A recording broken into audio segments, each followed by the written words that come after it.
പരിശുദ്ധമായ ഉഹദിന്റെ രണാങ്കളങ്ങളിൽ ധീര രക്തസാക്ഷികളായ 70ഓളം വരുന്ന സ്വഹാബ റളിയല്ലാഹു അൻഹും അവരെ ഓർക്കുന്ന മാസമാണ് പരിശുദ്ധമായ ശവ്വാൽ മാസം. അല്ലാഹുവേ, അവരുടെ ബറക്കത്ത് കൊണ്ട് ഞങ്ങളെ മജ്‌ലിസ് ഇജാബത്തുള്ള മജ്‌ലിസാക്കണേ അല്ലാഹ്. ഒരുപാട് ആളുകൾ മരണപ്പെട്ടാൽ എല്ലാവരുടെയും മയ്യത്ത് ഒരുമിച്ച് കൂട്ടി ഒരൊറ്റ ജനാസ നിസ്കാരം നിസ്കരിച്ചാൽ മതിയാകും. പക്ഷേ ഉഹദിലെ രണാങ്കളത്തിലേക്ക് കടന്നു വരികയാണ് സയ്യിദുനാ റസൂലുള്ളാഹ് സ്വല്ലല്ലാഹു അലൈഹി വആലിഹി വസല്ലമ തങ്ങൾ. വലിയ ചരിത്രപരമായ വലിയ അത്ഭുതങ്ങൾക്ക് സാക്ഷിയായ യുദ്ധമല്ലേ ഉഹദ് യുദ്ധം എന്ന് പറയുന്നത്. ആ ഉഹദ് യുദ്ധം പ്രത്യക്ഷത്തിൽ ഒരുപക്ഷെ പരാജയമാണെന്ന് പറഞ്ഞാലും ആ ഉഹദ് യുദ്ധം ആത്യന്തികമായി മുഅ്മിനീങ്ങൾക്ക് വലിയ വിജയമായിരുന്നു. ആ യുദ്ധത്തിന്റെ ബാക്കിയായി കടന്നു വന്നു ഇസ്ലാമിലേക്ക് മഹാനായ സയ്യിദുനാ ഖാലിദ് ഇബ്നു വലീദ് റളിയല്ലാഹു അൻഹു. ഉഹദ് യുദ്ധത്തിൽ ശത്രുപക്ഷത്തായിരുന്നു. അല്ലാഹുവിന്റെ ദീനിലേക്ക് കടന്നു വന്നു. പിന്നീട് ഒരുപാട് യുദ്ധങ്ങൾക്ക് ഈ ഹബീബായ മുത്തുനബി സ്വല്ലല്ലാഹു അലൈഹി വസല്ലമ തങ്ങളോടും അവിടുത്തെ സ്വഹാബത്തിനോടും ഈ വാളുകൊണ്ട് ഈ ശരീരം കൊണ്ട് ഞാൻ യുദ്ധം ചെയ്തിട്ടുണ്ടെങ്കിൽ അതിന് പ്രായച്ചിത്തമായി ഇതേ വാളുകൊണ്ട് തന്നെ അതേ ശത്രുക്കളോട് ഞാൻ യുദ്ധം ചെയ്യുമെന്ന് പ്രഖ്യാപിച്ച് നിരവധി യുദ്ധങ്ങളിൽ നേതൃപദവി അലങ്കരിച്ച മഹാനാണ് സയ്യിദുനാ ഖാലിദ് ഇബ്നു വലീദ് റളിയല്ലാഹു അൻഹു. ഉഹദ് യുദ്ധമാണ് ഇസ്ലാമിലേക്ക് വരാൻ കാരണമായി വർത്തിച്ചത്. മഹാനായ സയ്യിദുനാ അബൂ സുഫിയാൻ റളിയല്ലാഹു അൻഹു മുത്തുനബി സ്വല്ലല്ലാഹു അലൈഹി വആലിഹി വസല്ലമ തങ്ങളുടെ പ്രിയ പത്നിയായ ഉമ്മു ഹബീബ റളിയല്ലാഹു അൻഹയുടെ ബാപ്പയായിരുന്നല്ലോ. ഉഹദ് യുദ്ധത്തിൽ ശത്രുപക്ഷത്തായിരുന്നു. പക്ഷേ ഉഹദ് യുദ്ധം ദീനിലേക്ക് കടന്നു വരാൻ ഒരു കാരണമായി. അതുപോലെ ഹബീബായ മുത്തുനബി സ്വല്ലല്ലാഹു അലൈഹി വആലിഹി വസല്ലമ തങ്ങളെ അവിടുത്തെ പ്രിയപ്പെട്ട വല്ലാതെ മനസ്സിനെ വേദനിപ്പിച്ചു പോയ സംഭവമല്ലേ. ജീവിതത്തിൽ 2 തവണയാണ് അവിടുന്ന് കരഞ്ഞത്. ഒന്ന് ബീവിയായ ഉമ്മ ഖദീജത്തുൽ കുബ്ര റളിയല്ലാഹു അൻഹ വഫാത്തായപ്പോഴാണ്. രണ്ടാമത്തെ തവണ അവിടുന്ന് കരഞ്ഞത് സയ്യിദുനാ ഹംസത്തുൽ കറാർ റളിയല്ലാഹു അൻഹു വഫാത്തായപ്പോഴാണ്.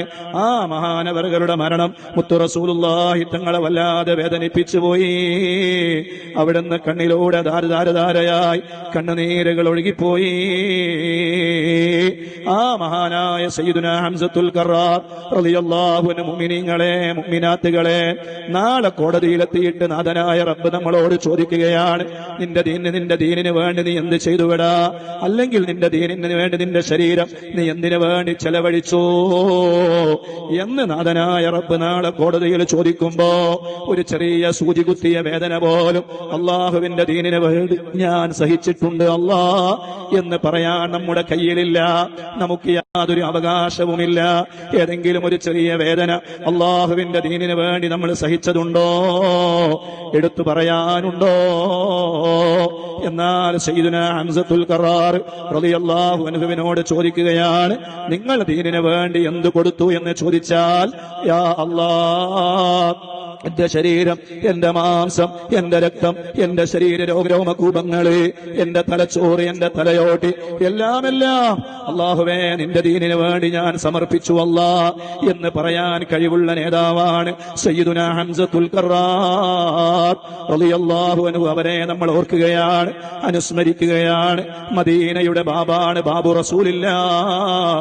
മദീനയുടെ അധികാരം അല്ലാഹു ഏൽപ്പിക്കപ്പെട്ട നേതാവാണ് സയ്യിദുശ് ശുഹദാ സയ്യിദുനാ ഹംസത്തുൽ കറാർ റളിയല്ലാഹു അൻഹു. എല്ലാ ബുധനാഴ്ചകളിലും അല്ലാഹുവിന്റെ റസൂൽ നടന്ന് മദീനയിൽ നിന്ന് സയ്യിദുനാ ഹംസത്തുൽ കറാർ തങ്ങളുടെ ഹദറത്തിലേക്ക് എത്താറുണ്ടായിരുന്നു. ആ മഹാനവറുകളെ വധിക്കുന്നതിന് വേണ്ടി നേതൃത്വം നൽകിയ ഹിന്ദ് എന്ന് പറയുന്ന അബൂ സുഫിയാന്റെ ഭാര്യ, അവർ അല്ലാഹുവിന്റെ ദീനിലേക്ക് കടന്നു വരാൻ കാരണമായ യുദ്ധമല്ലേ ഉഹദ് യുദ്ധം എന്ന് പറയുന്നത്. സയ്യിദുനാ ഹംസത്തുൽ കറാർ റളിയല്ലാഹു അൻഹുവിനെ അതിനിഷ്ഠൂരമായി വധിച്ചു കളയുന്നതിന് നേതൃത്വം നൽകിയ വഹ്ശി റളിയല്ലാഹു അൻഹു അല്ലാഹുവിന്റെ ദീനിലേക്ക് കടന്നു വരാൻ ഉഹദ് യുദ്ധം കാരണമായില്ലേ? മുഅ്മിനീങ്ങളെ, മുഅ്മിനാത്തുകളെ, ഉഹദ് യുദ്ധം അത്യന്തികമായി അല്ലാഹുവിന്റെ ദീനിന് വലിയ വിജയമാണ് ഉണ്ടാക്കിയത്. ഉഹദ് യുദ്ധത്തിന്റെ രണാങ്കളത്തിലേക്കാണ് ഒരു സ്ത്രീ ഓടിപ്പാഞ്ഞ് വരുന്നത്. എന്റെ റസൂലുള്ളാഹി തങ്ങൾക്ക് എന്തോ ഒന്ന് സംഭവിച്ചു എന്ന് കേട്ടല്ലോ. എവിടെ എന്റെ റസൂലുള്ളാഹി തങ്ങളെവിടെ? ആരോ മരിച്ചു കിടക്കുന്നത് കാണുകയാണ്. ആ മരിച്ചു കിടക്കുന്ന ആളുടെ മുഖമൊന്ന് നോക്കുമ്പോ തന്റെ ബാപ്പയാണ്. അടുത്തൊരാള് മരിച്ചു കിടക്കുന്നു. അപ്പോൾ നോക്കുമ്പോ സുബ്ഹാനല്ലാഹ് തന്റെ ഭർത്താവാണ്. വേറൊരാള് മരിച്ചു കിടക്കുന്നു നോക്കുമ്പോ തന്റെ മകനാണ്. വേറൊരാള് മരിച്ചു കിടക്കുന്നു നോക്കുമ്പോ തന്റെ സഹോദരനാണ്. അങ്ങനെ യുദ്ധത്തിൽ ബാപ്പയെയും ഭർത്താവിനെയും മകനെയും സഹോദരനെയും നഷ്ടപ്പെട്ടിട്ടും ആ സഹോദരി ചോദിക്കുന്നത് അയിന റസൂലുള്ളാഹ്, എന്റെ റസൂലുള്ളാഹി തങ്ങൾ എവിടെയാണ്?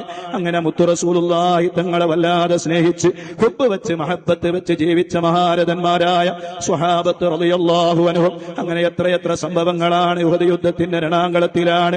ദാഹിച്ച് വലഞ്ഞു നിൽക്കുമ്പോ ഒരു ഗ്ലാസ് വെള്ളം കൊണ്ടുവരുന്നു. മരണത്തെ മുന്നിൽ കാണുന്ന സ്വഹാബി പറയുന്നു, എനിക്ക് വേണ്ട, അടുത്ത സ്വഹാബിക്ക് കൊടുക്കൂ. അടുത്ത സ്വഹാബിയുടെ സമീപത്ത് ചെല്ലുമ്പോ ആ സ്വഹാബി പറയുന്നു, എനിക്ക് വേണ്ട, അപ്പുറത്തെ ആൾക്ക് കൊടുക്കൂ. സുബ്ഹാനല്ലാഹ്, മരണത്തിന്റെ അവസാന ഘട്ടത്തിൽ പോലും സ്വന്തം സഹോദരനെ പരിഗണിക്കാനുള്ള വിശാലമായ മനസ്സ് കാണിക്കുകയാണ് സ്വഹാബത്ത് റളിയല്ലാഹു അൻഹും. എല്ലാവരും മാറി മാറി മാറി കൊടുത്ത വെള്ളം അതേ ആദ്യം കൊടുത്ത ആളുടെ സമീപത്തേക്ക് എത്തുമ്പോ ആ സ്വഹാബി മരിച്ചു കിടക്കുന്നു. രണ്ടാമത്തെ സ്വഹാബിയുടെ സമീപത്തെത്തുമ്പോ ആ സ്വഹാബിയും മരണപ്പെട്ട് കഴിഞ്ഞിരിക്കുകയാണ്. അങ്ങനെ ചരിത്രപരമായ വലിയ സംഭവങ്ങൾക്ക് സാക്ഷ്യം വഹിച്ച ഉഹദ് യുദ്ധത്തിലെ 70ഓളം വരുന്ന രക്തസാക്ഷികളായ സ്വഹാബത്ത് റളിയല്ലാഹു അൻഹും അവരിൽപ്പെട്ട ഒരു സ്വഹാബിയാണ് സയ്യിദുനാ മുസ്അബ് ഇബ്നു ഉമൈർ. എല്ലാ ദിവസവും പുതിയ വസ്ത്രം ധരിച്ചത് മക്കയിലൂടെ നടന്നിരുന്ന സ്വഹാബി. അതെ, മക്കയിലെ വലിയ പ്രമാണിയുടെ മകനായിരുന്നു, ഉമൈറിന്റെ മകനായിരുന്നു. എല്ലാ ദിവസവും പുതിയ വസ്ത്രം ധരിക്കും, കാണാൻ നല്ല അഴകാണ്. ആ സ്വഹാബിയെ പുറത്ത് കാണുമ്പോ സ്ത്രീകൾ ആ സ്വഹാബെ അവരെ അതേ മുസ്അബ് ഇബ്നു ഉമൈർ എന്ന ചെറുപ്പക്കാരനെ കാണാൻ അതേ മക്കയിലെ സ്ത്രീകൾ വീടിന്റെ പുറത്ത് വന്ന് ക്യൂ നിൽക്കാറുണ്ടായിരുന്നു അത്രേ. അത്രയും വലിയ സൗന്ദര്യമാണ്. ഉഹദ് യുദ്ധത്തിൽ ധീരരക്തസാക്ഷിയായി മുത്തു റസൂലുള്ളാഹി തങ്ങളെ കണ്ട് ഇസ്ലാം മതം സ്വീകരിച്ചു. അറിഞ്ഞപ്പോ ബാപ്പ ഉമൈർ പറഞ്ഞു, എടാ മുസ്അബേ, ഇനി ഇവിടെ നിൽക്കേണ്ടതില്ല, വീട്ടിൽ നിന്ന് ഇറങ്ങിപ്പോയിക്കോ. സുബ്ഹാനല്ലാഹ്, വീട്ടിൽ നിന്ന് ഇറങ്ങിപ്പോകുമ്പോ ഉമ്മ വിളിക്കുന്നു, അതേടാ മുസ്അബേ ഇങ്ങോട്ട് വാ. ഉമ്മാന്റെ വിളി വലിയ ആർദ്രതയുള്ള വിളിയായിരിക്കുമല്ലോ. പക്ഷെ ഉമ്മ പറയുന്നത്, എടാ ഉമൈടാ മുസ്അബേ, നീ ധരിച്ചിരിക്കുന്ന വസ്ത്രം ബാപ്പ തന്ന വാങ്ങിത്തന്ന വസ്ത്രമാണ്, അത് അഴിച്ചു വെച്ച് പോയിക്കോ എന്ന് പറയുമ്പോ സയ്യിദുനാ മുസ്അബ് ഇബ്നു ഉമൈർ റളിയല്ലാഹു അൻഹു അതേ വീട്ടിൽ നിന്ന് വസ്ത്രം അഴിച്ചു വെച്ച് കരിമ്പുതപ്പം പുതച്ച് മുത്തു റസൂലുള്ളാഹി തങ്ങളുടെ മുന്നിലേക്ക് പോവുകയാണ്. ഒളുവെടുക്കുന്ന ഹബീബായ തങ്ങൾ അരണ്ട വെളിച്ചത്തിൽ കാണുന്നത് എല്ലാ ദിവസവും പുതിയ വസ്ത്രവും ധരിച്ച് മക്കയിലേക്ക് ഇറങ്ങുമായിരുന്ന സയ്യിദുനാ മുസ്അബ് ഇബ്നു ഉമൈർ റളിയല്ലാഹു അൻഹുവിനെയാണ്. അല്ലാഹുവിന്റെ റസൂലിന്റെ കണ്ണിലൂടെ കണ്ണുനീര് വരികയാണ്. യാ മുസ്അബ് ഇബ്നു ഉമൈർ ഫഇന്ന മൗഇദകുമുൽ ജന്ന, നിങ്ങളുടെ വാസസ്ഥലം സ്വർഗമാണ് കേട്ടോ. സമാധാനിപ്പിക്കുന്നു. പിന്നീട് മദീനയിലേക്ക് 12 ദൗത്യ സംഘത്തെ മുത്തു റസൂലുള്ളാഹി തങ്ങൾ പോകുന്നതിന് മുമ്പ് അതേ പറഞ്ഞയച്ചപ്പോ ആ ദൗത്യ സംഘത്തിന്റെ നേതാവായിരുന്നു സയ്യിദുനാ മുസ്അബ് ഇബ്നു ഉമൈർ. ഇന്നും മദീനയിൽ ചെന്നാൽ മദ്രസത്ത് മുസ്അബ് ഇബ്നു ഉമൈർ എന്ന് പറയുന്ന മദീനയിലെ ആദ്യത്തെ മദ്രസ ഇന്നും മദീനയിൽ കാണാം. ഓ എന്റെ പ്രിയപ്പെട്ട മുഅ്മിനീങ്ങളെ, മുഅ്മിനാത്തുകളെ, അങ്ങനെ ഉഹദിന്റെ രണാങ്കളത്തിൽ ധീരരക്തസാക്ഷിയാവുകയാണ്. ആ മുസ്അബ് ഇബ്നു ഉമൈർ വഫാത്തായപ്പോഴാണ് ഒരു കിംവദന്തി പരന്നത്, മുത്തു റസൂലുള്ളാഹി തങ്ങൾ വഫാത്തായിട്ടുണ്ട്. കാരണം മുസ്അബ് ഇബ്നു ഉമൈർ റളിയല്ലാഹു അൻഹുവിന്റെ മുഖം മുത്തുനബിയുടെ മുഖവുമായി സാദൃശ്യമുള്ള മുഖമായിരുന്നു. അല്ലാഹുവേ, ആ മുസ്അബ് ഇബ്നു ഉമൈർ റളിയല്ലാഹു അൻഹു അവസാനം വഫാത്തായപ്പോ അവിടുത്തെ ജനാസ അതാ കഫൻ ചെയ്യാൻ വേണ്ടി ഒരു തുണി കൊണ്ടുവരികയാണ്. തലമൂടുമ്പോ കാല് മൂടുന്നില്ല, കാല് മറക്കുമ്പോ തല മൂടുന്നില്ല. സുബ്ഹാനല്ലാഹ്, അവസാനം തലഭാഗം മൂടിയതിനു ശേഷം കാൽഭാഗം പച്ചില കൊണ്ട് മൂടിയിട്ട് കഫൻ ചെയ്തിട്ടാണ് സയ്യിദുനാ മുസ്അബ് ഇബ്നു ഉമൈർ റളിയല്ലാഹു അൻഹുവിനെ അതേ ഖബറിലേക്ക് എടുത്തു വെക്കുന്നത്. ഒരു കാലത്ത് മദീനയിലെ പുതിയ വസ്ത്രം ധരിച്ചു നടന്നിരുന്ന മുസ്അബ് ഇബ്നു ഉമൈർ. ചിന്തിക്കണേ മുഅ്മിനീങ്ങളെ, പുതിയ പാഠങ്ങളെല്ലാം നമുക്ക് വലിയ പാഠങ്ങളാണ്. വലിയ യുദ്ധങ്ങൾ നടക്കുകയാണ്, വലിയ വലിയ പ്രയാസ പ്രയാസങ്ങൾ അനുഭവിക്കുകയാണ്. അതേ, ഇന്നും അതേ അമേരിക്കയുടെ അന്ത്യശാസനം നൽകിയിരിക്കുകയാണ്. ഇനി ഏതാനും മണിക്കൂറുകൾക്കകം അതേ ഹോർമുസ് കടലിടുക്ക് തുറന്നില്ല എങ്കിൽ ആ ഇറാനിലെ എണ്ണ കമ്പനികൾ മുഴുവനും എണ്ണപ്പാടങ്ങൾ മുഴുവനും കത്തിച്ചാമ്പലാക്കുമെന്നാണ് അമേരിക്ക വീമ്പളക്കിയിരിക്കുന്നത്. സുബ്ഹാനല്ലാഹ്. അങ്ങനെ എങ്ങാനും ഉണ്ടായാലുള്ള സംഭവ വികാസങ്ങൾ എന്താണ്? പാഠം ഉൾക്കൊള്ളണേ. ഇതെല്ലാം അള്ളാഹു നമുക്ക് തരുന്നത് നന്നായി പഠിക്കാനാണ്, പാഠങ്ങൾ ഉൾക്കൊള്ളാനാണ്. കല്യാണമായാലും സൽക്കാരങ്ങളായാലും ഏത് പരിപാടികളായാലും അള്ളാഹുവിനെ മറന്നുകൊണ്ടുള്ള ഒരു ആഘോഷ പരിപാടികളും വേണ്ട. എല്ലാത്തിലും മിതത്വം കൊണ്ടുവരാൻ നമുക്ക് കഴിയേണ്ടതുണ്ട്. എല്ലാ വിഷയങ്ങളും പ്രത്യേകമായി ശ്രദ്ധിക്കേണ്ടതുണ്ട്. ഒരാഴ്ച മുമ്പാണ് ഇതേ കാസർഗോഡ് ജില്ലയിലെ ബേക്കൽ എന്ന് പറയുന്ന സ്ഥലത്ത് പുതിയാപ്പിളയും സംഘവും കടന്നു വരികയാണ്. സുബ്ഹാനല്ലാഹ്, ബടി പൊട്ടിക്കുകയാണ്. ആ ബടിയതാ അവസാനം അതിന്റെ ക്രമം തെറ്റി അത് പന്തലിലേക്ക് പോയി പതിക്കുകയാണ്. അതേ പന്തൽ കത്താൻ തുടങ്ങി. എന്തുമാത്രം വേദനാജനകമായ വാർത്തകളാണ്. എന്തേ പഠിക്കാത്തത്? കൊറോണ കൊണ്ട് പഠിച്ചില്ല, പലതും അള്ളാഹു തന്നു പഠിച്ചില്ല. അവസാനം വലിയ പ്രതിസന്ധിയിലേക്ക് രാജ്യം നീങ്ങുകയാണ്. എത്രയോ കമ്പനികൾ പൂട്ടിക്കൊണ്ടിരിക്കുകയാണ്. എത്രയോ ലക്ഷക്കണക്കിന് രൂപ ശമ്പളങ്ങൾ വാങ്ങുന്നവരോട് നാട്ടിലേക്ക് തിരിച്ചുപോയിക്കോ എന്ന് കമ്പനി പറയുകയാണ്. ആവശ്യമെങ്കിൽ വിളിക്കാമെന്ന് പറയുകയാണ്. തെരഞ്ഞെടുപ്പിന്റെ സമയമായിട്ടും വിദേശത്ത് നിന്ന് കമ്പനികളിൽ ജോലി ചെയ്യുന്ന ആളുകൾ നാട്ടിലേക്ക് വരാൻ മടിക്കുകയാണ്. വന്നാൽ എന്റെ ജോലി നഷ്ടപ്പെട്ടു പോകുമോ എന്ന പേടിയാണ്. പക്ഷേ പ്രതിസന്ധികളുടെ വലിയ വലിയ ഘട്ടങ്ങൾ കടന്നു വന്നിട്ടും പാഠം ഉൾക്കൊള്ളാത്ത ഒരു വിഭാഗമായി ഈ ഉമ്മത്തിലെ ആളുകൾ മാറുന്നുവല്ലോ. മറ്റു മതവിഭാഗങ്ങൾ അവരുടെ ആളുകൾ പറഞ്ഞത് കേട്ടുകൊണ്ട് അല്ലെങ്കിൽ പുതിയ പ്രതിസന്ധികളിൽ പാഠം ഉൾക്കൊണ്ടുകൊണ്ട് അവരവരുടെ ആഘോഷങ്ങളും പരിപാടികളും ലഘൂകരിക്കുമ്പോ നമുക്കിതിന് സാധ്യമാകുന്നില്ല. എത്രമാത്രം വളരെ മോശകരമായ അവസ്ഥയിലേക്കാണ് കാര്യങ്ങൾ നീങ്ങിക്കൊണ്ടിരിക്കുന്നത്. അതുകൊണ്ട് പറയട്ടെ, അള്ളാഹുവിന്റെ പരീക്ഷണം വരുമ്പോ മഹാരഥന്മാരായ സ്വഹാബത്തിൽ നിന്ന് പാഠം ഉൾക്കൊണ്ട് എല്ലാത്തിലും മിതത്വം കൊണ്ടുവരാനും പാഠം ഉൾക്കൊള്ളാനും നമ്മൾ തയ്യാറാകണേ. ആർമാദിക്കല്ല, റബ്ബിനെ മറന്നുകൊണ്ടുള്ള ഒരു കളിയും പാടില്ല. അത് ഏത് വിഷയത്തിലായാലും, അത് തെരഞ്ഞെടുപ്പിലായാലും അല്ലാത്തതായാലും സ്ത്രീകൾ അഴിഞ്ഞാടാൻ അള്ളാഹുവിന്റെ ദീന് യാതൊരു സമ്മതവും ഒരാൾക്കും തന്നിട്ടില്ല. നടുറോട്ടിലൂടെ പാട്ടും പാടി അതേ ഒപ്പനയും കളിച്ച് ഡാൻസും കളിച്ച് എല്ലാ അന്യപുരുഷന്മാർക്കും കൈകൾ കൊടുത്ത് എത്രയെത്ര രംഗങ്ങളാണ് നമ്മൾ കണ്ടുകൊണ്ടിരിക്കുന്നത്. അള്ളാഹുവിന്റെ ദീനിന്റെ നിയമങ്ങളെ പച്ചയായി ലംഘിക്കുകയാണ്.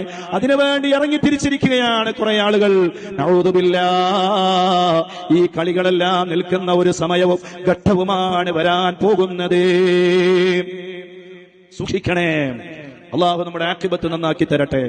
അള്ളാഹു നമ്മുടെ അവസാന സമയം നന്നാക്കി തരട്ടെ. കടുത്ത വൃത്തികേടുകൾ ചെയ്യുകയാണ്, തോന്നിവാസങ്ങൾ ചെയ്യുകയാണ്. അത് എന്തിന്റെ പേരിലായാലും അള്ളാഹുവിന്റെ ദീൻ അതിനെ അംഗീകരിക്കാൻ കഴിയില്ല.